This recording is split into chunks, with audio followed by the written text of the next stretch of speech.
તો આજે આપણે બનાવવાની છે અડદની દાળ. તો વિડીયો તમે છેલ્લે સુધી જોઈજો.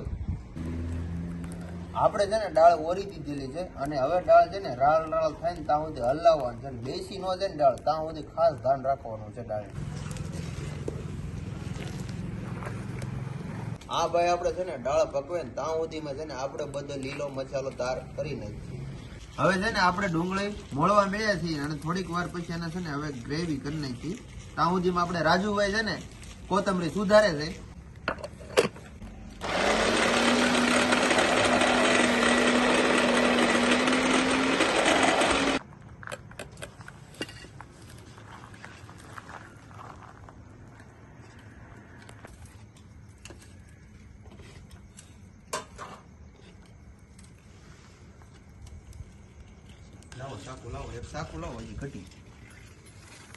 આપણે ડુંગળીની ગ્રેવી કરી નાખી છે ને હવે આપણે ટમેટાની ગ્રેવી કરવાની છે. તેથી આપણે વઘારમાં સરળ પડે અને તાત્કાલિક આપણી દાળ ચડી જાય. તો શું એવું બધું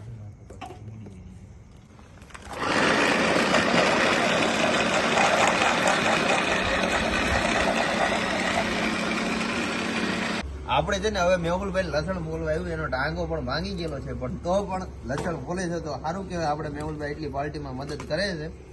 તો હવે આપણે છે ને દાળ પાકી ગઈ છે. દાળને છે ને આપણે ડોલમાં લઈ લઈ.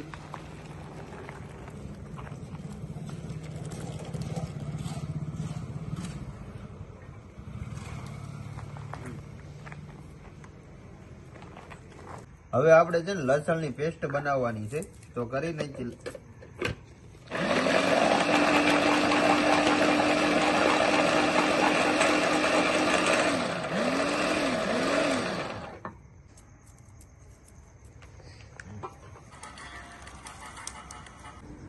હવે આપણે તેલ છે ને ગરમ થઈ ગયું છે તો આપણે જીરું નાખી દઈશું.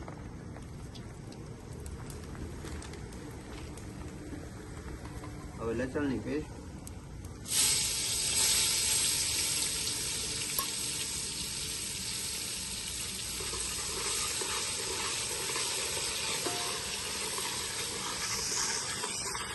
મરચાં,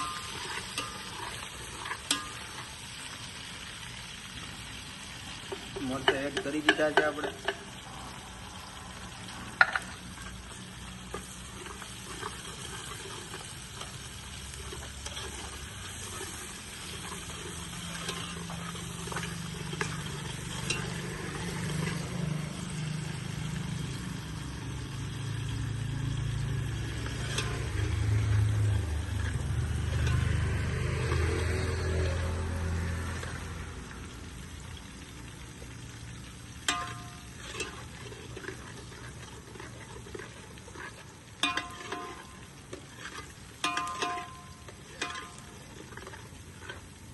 કટકો મારી લેવાનો. હવે છે ને આપણે ડુંગળી એડ કરી દઈશું મસાલામાં.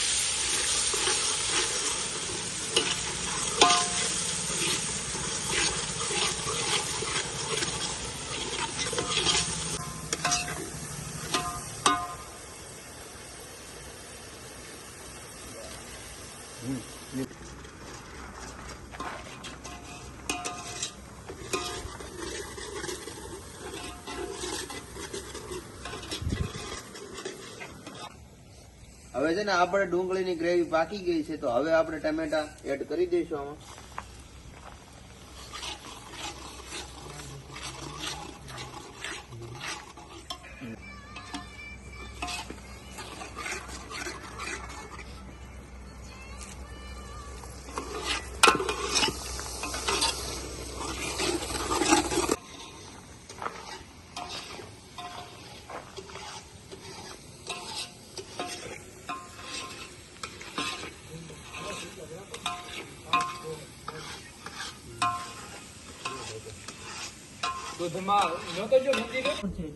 પાણી પાણી હોતું.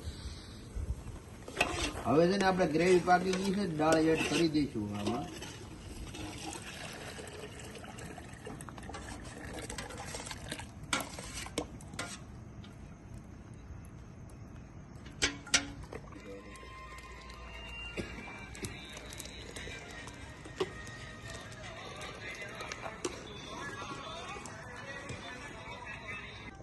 તો આપણે છે ને દાળ પાકી ગઈ છે તો હવે કોથમરી આપણે નાખી દેવું.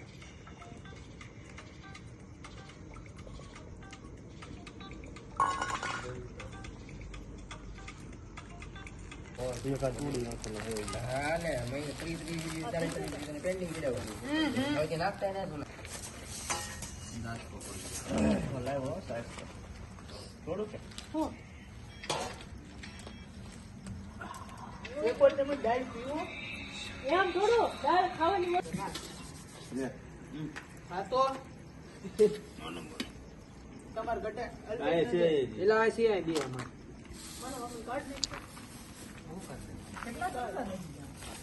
માપે નહીં. તમને જોવા જો આપો ઉપર